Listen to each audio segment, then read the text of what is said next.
सत्सङ्गत्वे निस्सङ्गत्वं निस्सङ्गत्वे निर्मोहत्वं निर्मोहत्वे निश्चलतत्वं निश्चलतत्वे जीवन्मुक्तिः पुनरपि जननं पुनरपि मरणं पुनरपि जननी जठरे शयनम् इह संसारे बहुदुस्तारे कृपया पारे पाहि मुरारे। समारंभां शंकराचार्य मध्यमाचार्य पर्यन्तां वन्दे गुरु संभवम् अंडस्यां लोका सप्तद्वीपच मेदिनी इदं शरीरं कौन्तेय क्षेत्रमित्यभिधीयते वेतव्यो वेत्ति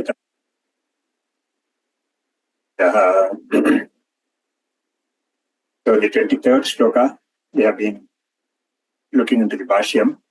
Evam veti purusham prakritim cha gunaistaha sarvatha vartamanobi nasa bhuyobi jayate.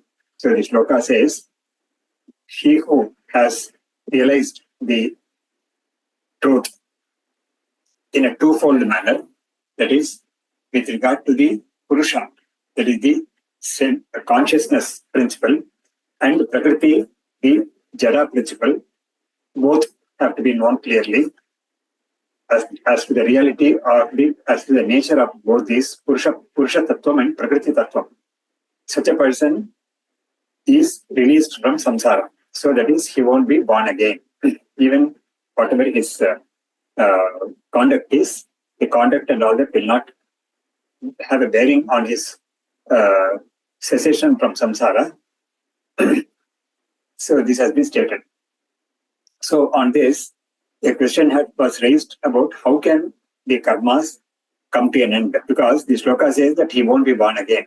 So for to be born again, definitely karma has to be there. And if no birth is going to ensue, karma is not there. That is the inference. So how can karma come to an end? That is the question.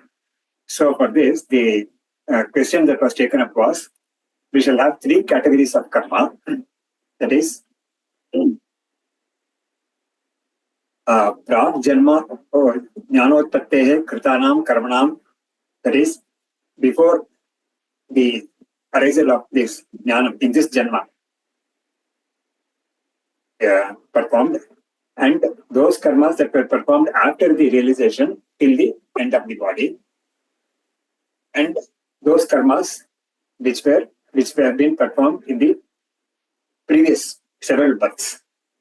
So these three categories of karmas are there. So how can they come to an end? So for that, the questioner says that let there be at least 3 janmas to exhaust each of the categories of karma. For that, the Siddhantin said this is not the correct way of looking at it. And the reason was also stated. So now we will be taking up some more aspects of this discussion. Bijani agni upadagdhani na rohanti yatha punaha jnanadagdes tatha kleshaihi na atma sampadyate punaha. This is from the Mahabharata.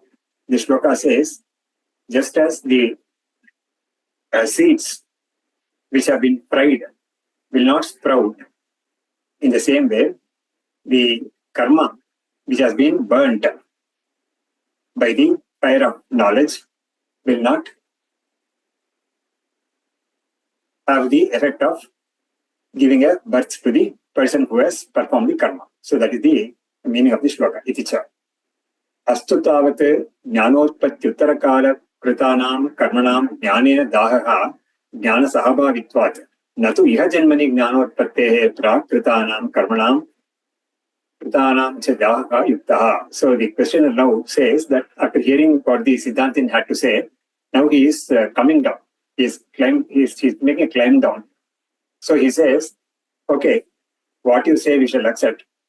Jnanotpatyuttarakala kritanam, that is, this burnt seed example was given to show that the karma performed without the idea that I am the doer will be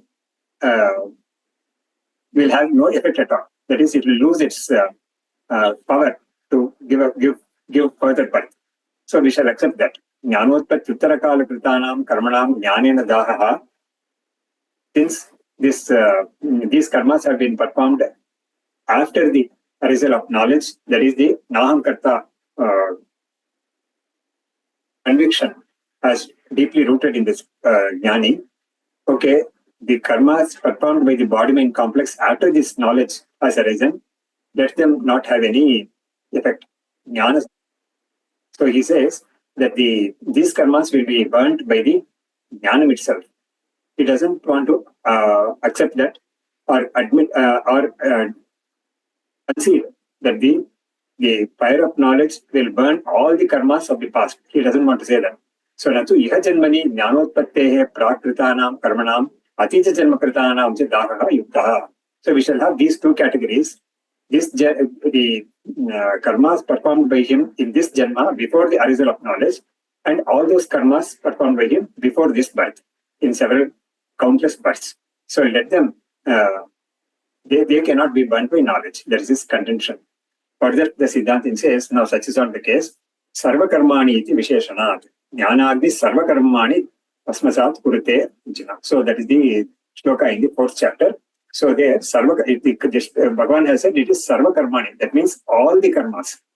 So that means all the karmas of the past and the karmas performed by him before the arisal of knowledge, all the karmas will be burned. That is the idea. Jnanottara kalot kalabhavini bhavinam eva sarva karmanam iti che. So after hearing this term sarva karmanam, the questioner persists that, okay, let this apply to the all the karmas that have been performed after knowledge. So sarva karmani literally means all karmas. So let us say that all the karmas that have been performed by him after the arisal of knowledge. Why can't we say that? So for that the reply is no, such is not the case. Sankoche karana anupattehe. Sankocha is in restricting the range of the word sarva karma. There is no logic behind, or there is no reason behind restricting the range or the application of the term sarva karma. Yattu uktam yatha vartamana janma arambakani karmani nakshiyante paladhanaya pravrittanyeva sati.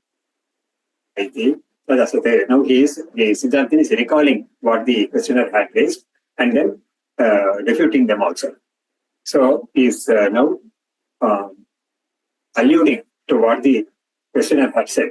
Yatha vartamana janma arambakani karmani, that is those karmas that have started giving the fruit because they have given this janma. So janma has to have karma behind it.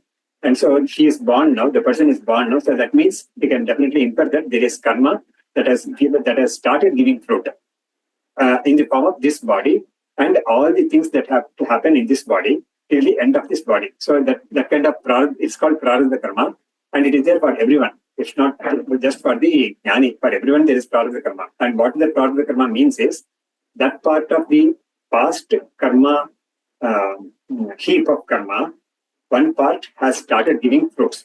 And when it starts giving fruit, it gives the body also, because the body has to be there to experience the fruit of the karma, dharma or adharma, punya or papa. Sukham and dukkam has to be experienced only through the body. So it gives a body and maintains the body for some extent, that is to the extent of the portion of the sanchita karma which has started giving fruit. So vartamana janma arambakani karmani nakshiyante paladhan eva satya vijnane. So he had said that the karma that has started giving fruits through this body, through this present body, will not get exhausted because they have started giving fruits.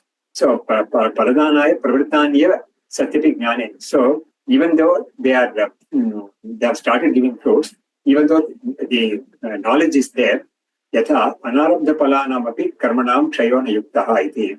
Just like the sanchita karmas also will not exhaust, and the same way the karma that has started giving fruits also will not exhaust. So that was his contention. So he's alluding to that and says that such is not the case, and what you have said is without any reason at all. And he gives a analogy. Katham, how is that what you are saying is not reasonable? The analogy is Tesham Mukta Ishuvate Pravritta Palatvat. Those karmas have started giving fruit just in the same way. A short arrow, an arrow that has been released from the bow. So the arrow, once it is released from the bow, will travel till such time it loses its initial momentum. So yatha purvam, so he is giving the example, he is elaborating the example. Yatha purvam lakshyavedhaya muktaha yishuhu dhanushaha lakshyavedhottara kalamapi arabdhaveka kshayatir nivartate. Evam sharirarambakam karma sharirasthiti prayojane nivrittepi samskara kshayat purvavate vartate eva. So just like an arrow which has been released towards a target, Lakshya to pierce the target, it has been released by the person who is doing this act. Lakshya muktaha ishuhu dhanushaha. Dhanus is the bow, and from the bow the arrow has been released with a view to hit a target. Lakshyavedhottara kalamapi arudhaveka kshayate patane neva nivartate. Now here he is taking the situation where the arrow pierces the target and goes beyond the target also, because we can take the condition, the situation to be some fruit or living being like a bird or some animal. The arrow is so very, the speed of the arrow is so great that it doesn't stop by just piercing or hitting this fruit or animal or bird. It pierces the body of the animal and then goes beyond that also. So that is the idea here. So Lakshya Veda Uttara Kalamapi Arabdha Vega Kshayate Patane Neva Nivar. So it will travel till such an extent that it loses all its momentum and falls. So Patane Neva Nivartate. So that the arrow will lose all its power till such time yet falls even after hitting the target. So he is giving this analogy to put forth this thesis or his reply that evam sharirarambakam karma, in the same way the karma that has started giving fruits through this body by even producing this body, because the body has to be comes into being only because of karma. Even though the factors like panchabhutas and all that are there, the contribution of the mother, the father and all that are there, still behind all that is this karma. And if the karma was not there, the person will not, there's no question of this person being born at all. So sharirarambakam karma sharira sthiti prayojane nivartepi, even after having achieved the purpose of this of maintaining this body, sthiti prayojane nivartepi samskara vega kshayat purvat vartate eva. That is, this karma which has started yielding fruits through this body will definitely persist till the body falls, and that is where the karma also comes. That part of the karma also comes to an end. Even though the purpose of the body here, the implicit idea is that sharira sthiti prayojane nivartepi. That is, even after the person has become enlightened, the embodiment of the person continues. Samskara vega kshayate.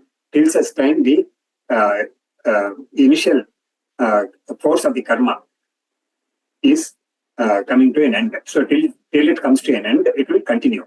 Samskara vega kshayat purvavate vartate eva. Just the karma will continue to exist and maintain the body and also give the fruits of sukham or dukkham even to the enlightened person.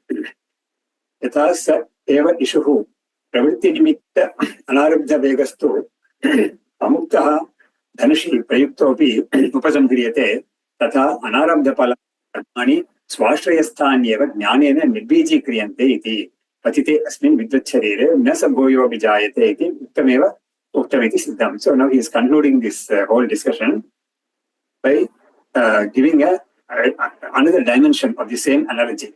Yatha sayeva ishuhu pravritti nimitta anarabdha vegasto. That is, a person has he has now decided to hit a target, and so he fixes the arrow on the bow, and he even pulls it with a view to infuse force in the arrow. But then suddenly he decides not to release the arrow. So this is the situation here. We have to imagine.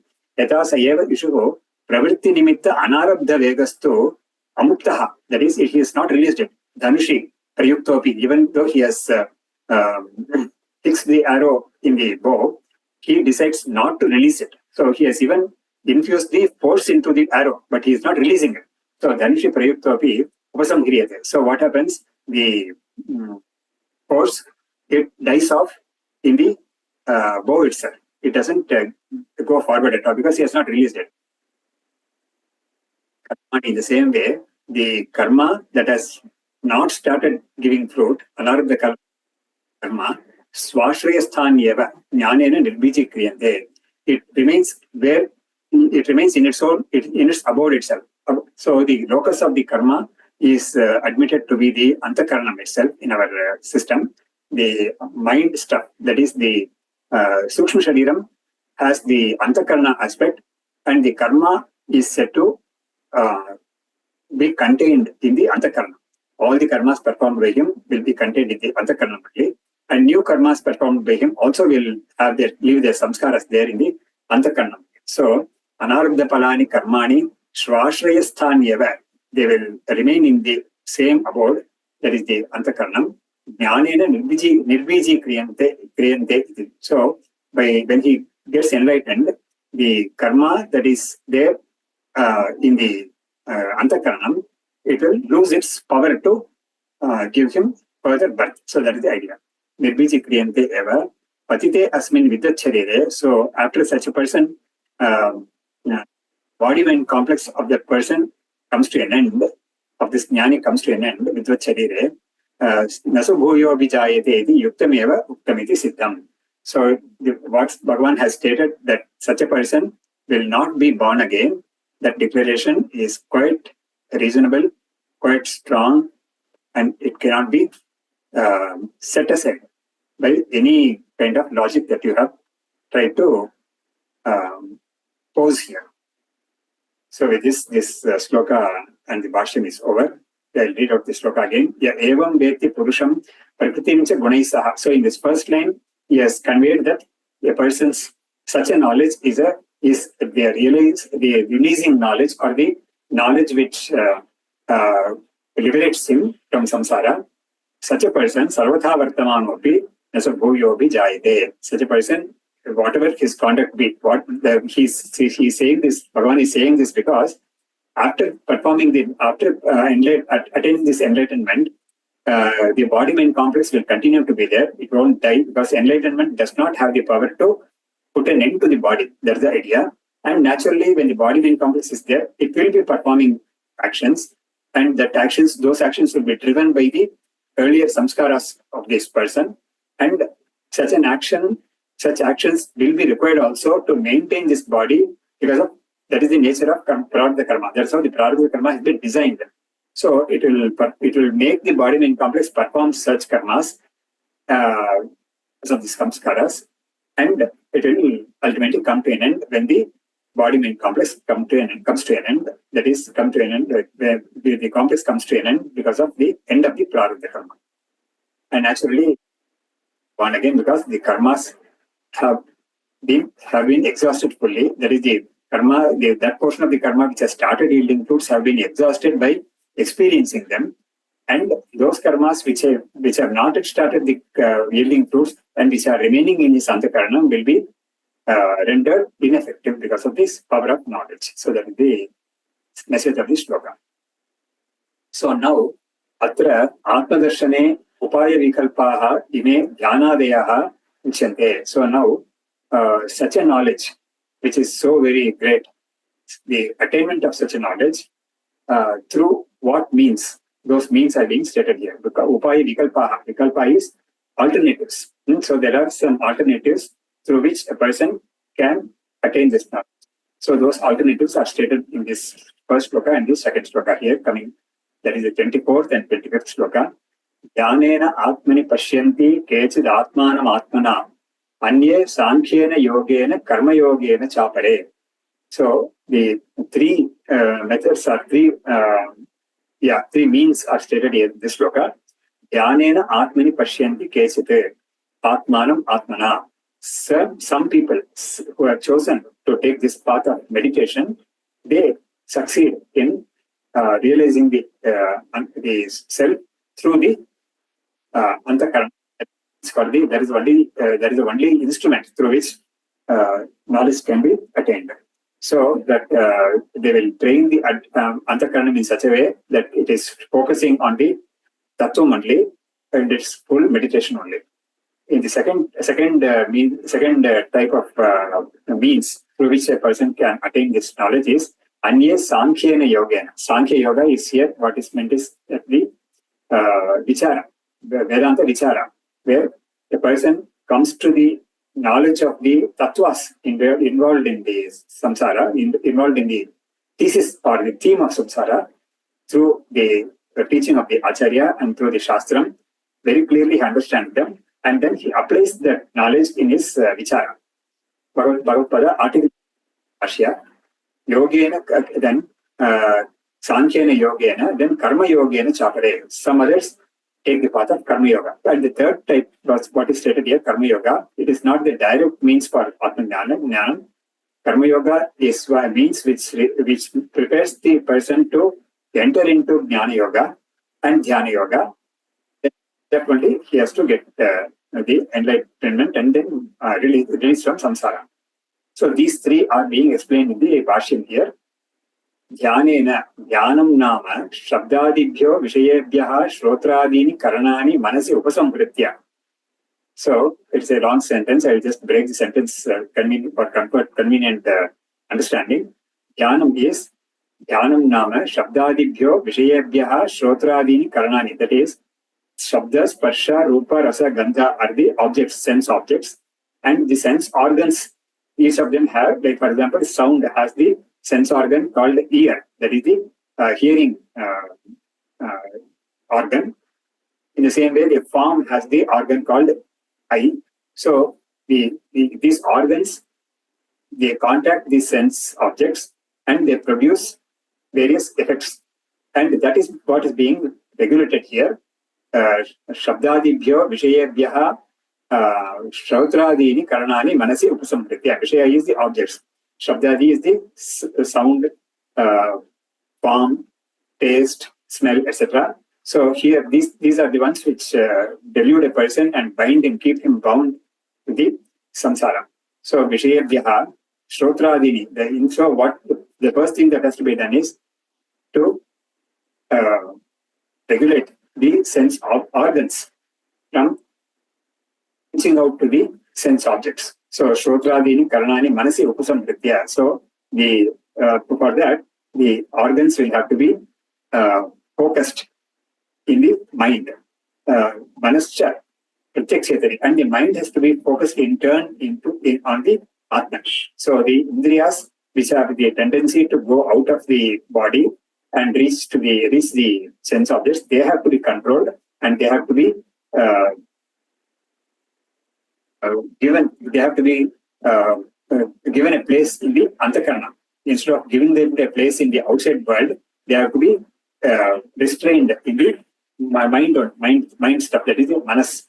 And then the manas also has to be further in turn focused on the Atma Surupam. Pratyakshethari.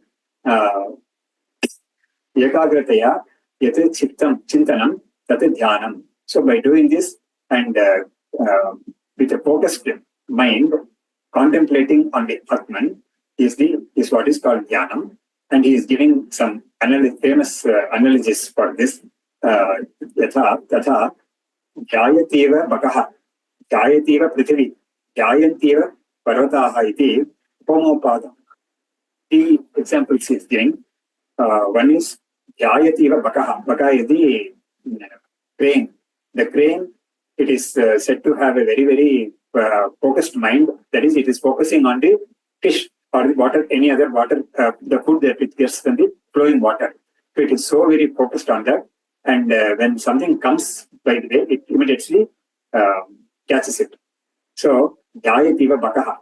That is one example. Jyayativa Prithvi. So, the Alankara Shastra, they have got a nice way of saying, giving this, attaching this, or associating this Dhyanam to Prithvi.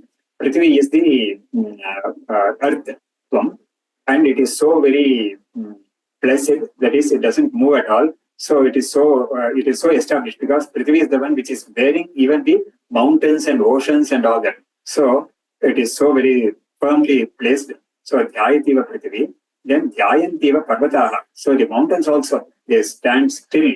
So that's an example given in the poetic literature. So Dhyayantiva Parvataha iti Upamopadanat. So in the same way, this person also remains still. And what remains still, as we will be seeing we have already seen, or perhaps one can recall what has been stated in the 6th chapter, the method of sitting, seat, the way he sits and all that, the erect position in which he sits and all that. So, with the Upamopadana. Now, further, Bhagavad gives a further definition of the process of Dhyana. Tailadharavate Santataha Chinna Pratyaha Dhyanam Tena Dhyanena Atmani Buddhau Pashyanti Atmanam Pratyakchetanam Atmana Svenaiva Pratyakchetanena Dhyana Samskritena Antakarnena Kechite Yoginaha. So Tailadharavate. So the example given in the Shastra, Yoga Shastra and the Kava Shastra says that the flow of oil from one vessel to another vessel, when the oil is poured, there is no break in it. So it is one flow. It is one flow like a stick. It doesn't have any breaks in between. So Tailadharavate Santataha, continuously, Avichinna Pratyaha, without any break. Here, the thought flow has to be in the same manner, without any break, on one object itself, that is the Atman here, in this case, Pratyaha Dhyanam. Tena Dhyanena Atmani. So through this kind of Dhyanam, a person comes to realize the Atma Swarupam in his Antakarna, that is the Buddhi or Manas, which is the sole instrument to know the Atman. So the mind is the one which is focusing on Atman, and the knowledge of the Atman also arises in the mind only. So Tena Dhyanena Atmani Buddhau Pashyanti Atmanam Pratyakchetanam Atmana Svenaiva Pratyakchetanena Dhyana Samskritena Antakarnena Kechita Yoginaha. So they attain to the realization of the Atman, and for that Atman he is giving the, and here in this shloka, the Atman is used, the same word Atman is used in two senses. The first sense is the Antakarna, and the second sense is the pure Atman. So Atmanam Pratyakchetanam, that is the innermost consciousness principle, and that is realized by him through the mind. That is Atmana Svenaiva Pratyakchetanenaiva Chetanena Dhyana Samskritena Antakarnena. So Pratyakchetanena Atmana Dhyana Samskritena Antakarnena Kechite Yoginaha. That is, they train the mind and give the manas the samskara, such a samskara, and such a samskara is born out of the Guru Shastra Upadesha. He has to study the Shastra properly and know what he has to focus upon, and what are the method of focusing, and the dangers of not focusing, and all that. So the whole of the sadhana is involved in this. So Dhyanena Antakarnena Kechite Yoginaha. So this with regard to yogis. Anye Sankhena Yogena. So this second one is, the second method is now taken up. Sankhena Yogena Sankhyam Nama Ime Satvarajastamamsi Gunaha Maya Drishyaha Aham Tebhyo Anyaha Tad Vyapara Sakshi Bhutaha Nityaha, articulating how a person has to undertake vichara. So he has to know what is what the world is made up of, what the whole cosmos is made up of, what his body-mind complex is made up of, and what is the Atman. All this is taught in the Vedanta. So Anya Sankhya Yoga, this is called Sankhya Yoga, that is this Vichara. Sankyam Nama Ime Sattva-Rajas-Tamamsi Gunaha. These three gunas are there, Sattva, Rajas and Tamas, which are the products of, or the components, these are the components of Prakriti or Maya. Maya, Drishya, objects, they are objectified by me. What he is conveying is, this whole chapter is because for that only, it is a distinction between the observed and the observer.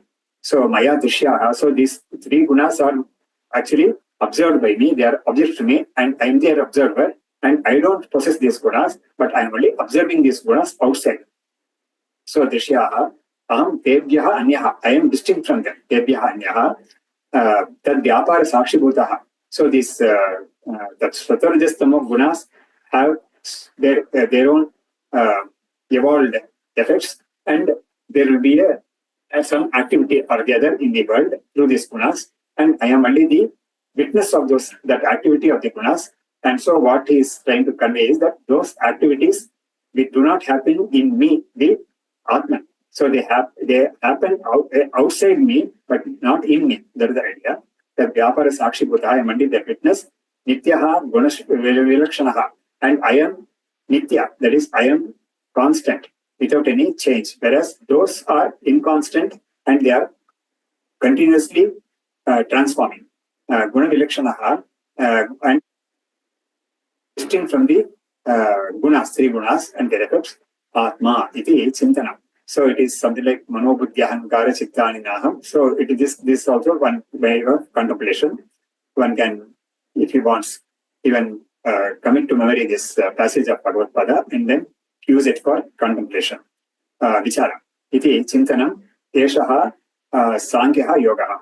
Tena Pashyanti Atmanam Atmana iti vardate. So through this Sankhya Yoga, they come to realize the Atman again in their Antakarnam only. Third one is Karma Yoga. Karma Yogena, Karmaiva Yogaha, Ishwararpana Buddhya, Anushtiyamanam, Ghatan Rupam, Yogarthatvat, Yogaha. Karma Yoga is called Karma Yoga. Adjective is there, or the yoga epithet is given to karma because it leads to yoga. That is the idea. Either Dhyana Yoga or Vichara, Sankhya Yoga. Karmaiva Yogaha, Ishwararpana Buddhya. So this karma is to be performed, but that is his ordained karma. What is essentially he has to perform. Ishwararpana Buddhya has to be done in the manner of submitting them to Bhagavan as an offering. Ishwararpana Buddhya, Anushtiyamanam, Ghatan Rupam. Activity, Ghatan Rupam is there's an action actually.